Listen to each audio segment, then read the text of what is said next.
Македонија има стратегија да биде најдобра во одделението. Ова го кажа премиерот Христијан Мицкоски одговарајќи на прашањето што се ќе исполни државата до крајот на декември, откако во петокот на самитот за планот за раст на Европската унија кој се одржа во Тирана, тој најави дека до крајот на годинава земјава ќе исполни 10 од 12 заостанати чекори од реформската агенда. Како што најави Мицкоски, до крајот на годината во собраниска процедура ќе влезат реформските закони за судството, чиј рок за носење беше јуни. Законите за јавно обвинителство, за судови, за јавно обвинителска и судска служба и така натаму. Ние сме подготвени се да прифатиме што тие бараат. Главното нивно барање се однесува на вработување и унапредување, да не зависи од мислење на владата, во ред, нема проблем, нема да зависи.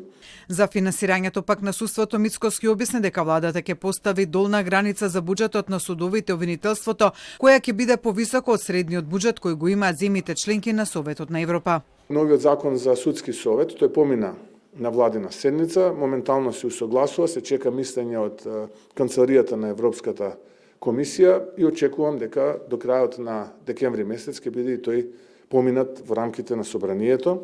Останатите чекори за кои Мицкоски рече дека ќе бидат завршени до крајот на годината се изборниот законник, но и нови вработувања во Агенцијата за одземен имот. Другите чекори кои ќе бидат завршени до декември се либерализација на железничкиот сообраќај, законот за аудиовизуелни услуги, како и закон за регистар на акционерски друштва и правни субјекти во кои удел има и државата.